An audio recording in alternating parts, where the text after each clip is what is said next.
Is dit uw autootje? Ja. Ik zag de spreuk en ik was heel benieuwd naar... Ik wist niet dat het bestond, kinderyoga. Wel, het is nog trend op dit moment. Is dat de trend? Ja. Maar hoe lang doet u het al dan? Niet lang, helaas. Want corona is in de weg gekomen. Dus dat moest stopzetten. En dan is het niet zomaar kinderyoga, het is holistische kinderyoga. Holistische kinderyoga, ja. Holistisch betekent alles in één. Dus ziel, lichaam en geest. Alles bij elkaar wordt gezet om in balans te brengen. Het is ook op speelse wijze dat het kind zich niet vervuilt. Dus dat is geen lange houdingen en zo.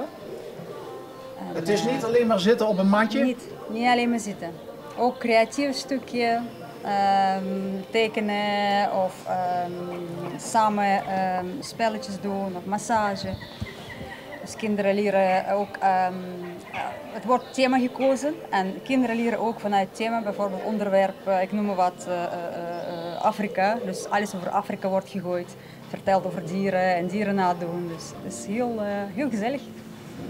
Ja, En behulpzaam ook. ik kan me voorstellen dat volwassenen dat ook nog wel leuk zouden vinden. Ik denk het ook, ja. Dat speelse, Ja. zo'n speelse manier. Inderdaad. Hey, maar dat ligt nu helemaal stil? Ja, helaas wel, ja. Ik heb een paar jongeren bij mij op de les die willen alleen maar kinderyoga, zeg maar, persoonlijk en niet via online. We mogen online geven en buiten. Buiten is nog veel te koud voor.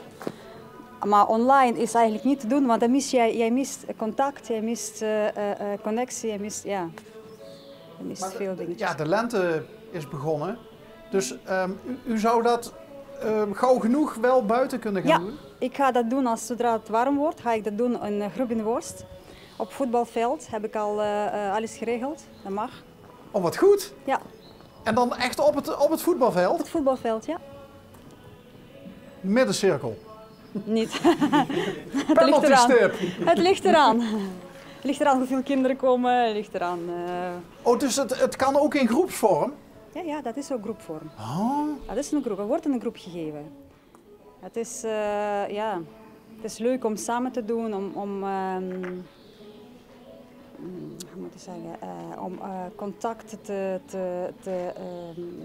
hebben met elkaar? Hebben met elkaar, ja. Ja. Dus kom niet aan het woord. Waarom bent u dat gaan doen? Ik zit zelf vanaf mijn 28e in yoga. En ik zie welke vooruitgang heb ik geboekt als persoon. En welke ontwikkeling in mijn karakter en alles is helemaal veranderd. Dus ik dacht, oh, dat zou ook leuk zijn voor kinderen. Later heb ik een kind gekregen zelf. En heb ik met ze ook samen yoga gaan doen. En dat vonden ze leuk. Ik denk, oh, dat zou toch moeten zijn een andere manier aan kind yoga te gaan doen. Dat het kind zich niet vervuilt en niet na 1 minuut zegt, oh mama, ik heb geen zin in. Dus ik ben gaan zoeken op internet en kwam uit op in Nijmegen, school holistische yoga. Is ze dat? Dat is Hallo, hoe oud is ze? 9. 9. Hoe heet ze? Gabriel. Gabrielle. Ja. Hey, en als ik vragen mag, waar liggen uw roots? Waar komt u vandaan? Rusland. Uit Rusland? Ja. En hoe heet u, als ik vragen mag? Anastasia. Ach, kijk nou toch. Kan niet anders, hè? Een van de mooiste Russische vrouwennamen. Want dan denk ik meteen aan het verleden met het tsaar en Anastasia. Mag ik Anastasia zeggen? Ja, zeker. Anastasia, hoe kom jij in Grubbevorst terecht? In Broekhuizenvorst. In Broekhuizenvorst, neem me niet kwalijk. Hoe kwam ik hier terecht? Ik heb iemand leren kennen. En 20 jaar geleden, nee, meer dan 2022. En dat ging goed. Dan gingen we samen wonen. En trouwen uiteindelijk. Dus, En je bent voor de liefde naar Nederland gekomen? yes. Maar je bent wel gebleven. Ja, natuurlijk. Waarom niet? Hey, hallo. geweldig. Hi, Wat een leuke onesie heb jij aan. dank je. Oh, kijk nou toch, bijpassende sloffen. Oh, fantastisch. Dat. Fantastisch. Draai me om. Ja, nee, helemaal af. Ja. Helemaal af. Heb je die al lang? Ik weet niet precies hoe lang. Niet heel lang. Hoe lang heb ik die? 4 maanden vanaf de winter. Gabriel, doe jij nog steeds yoga met mama? Heel soms. Heel soms. Maar leuk of niet leuk? Soms leuk, maar meestal saai. Kinderen, hè? Ja, kinderen. 100% eerlijk. Van welke leeftijd tot welke leeftijd doe je? Basisschool namelijk, vanaf 4 tot en met 12. 3 groepen. Van 4 tot en met 6, van 7 tot 10 en van 10 tot 12. Het zijn bepaalde zeg maar, onderwerpen, houdingen die aangepast kunnen worden aan de leeftijd. Behandel jij kinderen die bijvoorbeeld overprikkeld zijn? Ja, die heb ik. Ja, dat dacht ik al. Die heb ik juist. Maar is het dan niet heel raar, Anastasia, dat juist in deze tijd waarin heel veel kinderen niet lekker in hun vel zitten, niet Ja. enorm jammer dat jij je werk niet kunt doen? Dat is heel erg jammer en ik heb al petitie getekend. Dat ze yoga voor kinderen vrijgeven. Ik snap niet waarom ze dat verboden hebben. Want ik hoor van mijn jongens die bij mij op yoga hebben gezeten dat ze echt dat missen. En ze komen terecht zelfs bij instanties die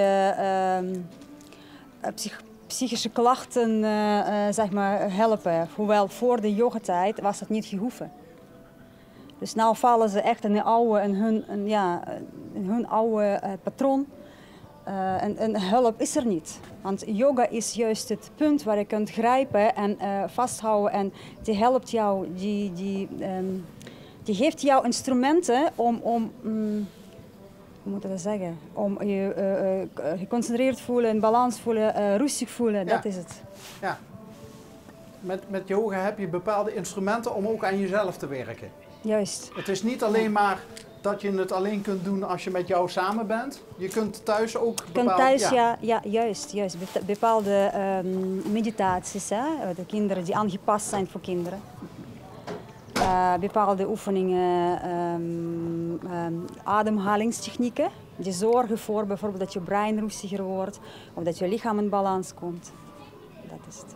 Dus jouw handen jeuken om kan niet weer aan wachten. de slag te gaan. Ik kan niet wachten, jongens, echt serieus. Ik kan niet wachten. Zo, het is mijn passie geworden onderhand en ik wil dat meer gaan doen. Wat heb je vroeger gedaan? Ik ben kok. Je bent kok! Ik ben kok. Ik heb diploma. Ik ben kok. En Ja. jij hebt ook nog in Nederland als kok gewerkt? Ja, in het hotel. Ja. Ja. Ja, dat ligt nu ook op zijn achterwerk, hè? Ja, horeca is Horeca. zwaar. Ja, heeft het zwaar ook. Is zwaar is- werken, maar heeft het ook zwaar inderdaad. Het is een rare wereld waar we in leven op het moment. Ja, dat klopt. Dat is heel erg, vind ik. Hé, maar ik zie een buurman Ja. dat het kleintje volgens mij heb je een goede. Ja, goeie hè? De- Ja, dat Zijn stond dat op dikke vrienden? L1. Ah, Maar nou nog niet hè. wanneer dan? Dat wordt uitgezonden, maar wanneer dat weet ik niet. Dan moet je aan Bas vragen. Bas weet dat wel. Wie is Bas? Niet. Dat is Bas. Je wilde weten wanneer het op tv komt. Ja. Dat weet ik nu nog niet. Maar de mensen weten dat op het moment dat het uitgezonden. En dat is dus nu. Nu is het op tv. Maar nu we dit opnemen, kan ik dat nog niet zeggen. Maar ik denk wel binnen nu en een paar weken. Oké. Is dat goed? Ja. Ga je het dan ook aan je vriendinnen vertellen en zo? Ja, ik heb het al aan mijn vriendin verteld. Ik zat net met haar te bellen. Je zat te bellen. Ja. Oké. Heb je ook stiekem een foto van ons gemaakt? Nee, dat niet. Dat niet. Nee. Zullen we dat zo meteen nog even doen? Oké. Een fotootje maken. Oké. Oké. Super, doei. Wat een schatje. Ja, is ook. Is ze altijd zo? Meestal wel, gelukkig. Ja. Nee. Enorm leuk. En ja, super eerlijk natuurlijk, hè? Ja, elk kind, hè. Elke kind is eerlijk. Heerlijk toch? Ja, daarom zo leuk om met kinderen te werken. Echt ideaal. Ja, nu nog even uit de lockdown komen. Ja, ja. Maar wat bijzonder dat je dat dadelijk bij, en daarom ook mijn verspreking, dat ik in één keer in Grubbevoort zat nog, dat je dat op het voetbalterrein gaat doen. Ja, Ja, lijkt me ook heel bijzonder. Ja, het zou zomaar een succes kunnen worden, want ik denk dat heel veel kinderen, want dat is natuurlijk wel in onze huidige tijd, ze krijgen steeds meer prikkels. juist. En ik denk dat het voor kinderen ook steeds lastiger wordt om daarmee om te gaan, om dat te handelen. Ja. Dus is ook- ik denk niet dat je je zorgen hoeft te maken dat er te weinig werk is voor jou dadelijk. Weet ik niet. Ik heb nog eigen werk, dus het is nog afwachten hoe het zich gaat ontwikkelen. Dat is niet mijn basis, zeg maar, wat ik doe. Het is meer passie. Sta je nog in de keuken? Nee, dat Nee. niet. Nee. Oh, dus je hebt, Wel elke dag voor mijn eigen dan wel, s'avonds. kook je nog wel eens iets Russisch? Ook niet, trouwens. Ook niet. Helemaal niet. Nee, helemaal ingeburgerd. Mis je Rusland? Ook niet. Ook niet. Uit welk deel van Rusland kwam je? Een voormalige Stalingrad, als je wat dat zegt. Oh, ja, Zuid-Rusland. Ja. Ja. Een plek met een hele heftige geschiedenis. Juist. Ja. juist. Ja, ja. Ben je in al die jaren dat je hier bent nog wel eens terug geweest? Ja, zeker. Ja. Nog familie daar? Ja, moeder, broer, nichtjes, niefjes, tantes, Maar terug ga je niet meer. niet. Nee. Ik heb hier Ja, mijzelf helemaal geaard dit is jouw en zendplek. wortelen in Ja. laten groeien. Hey, wat leuk. Ja, wie kregen de verhalen over de oeren vandaag in Vors?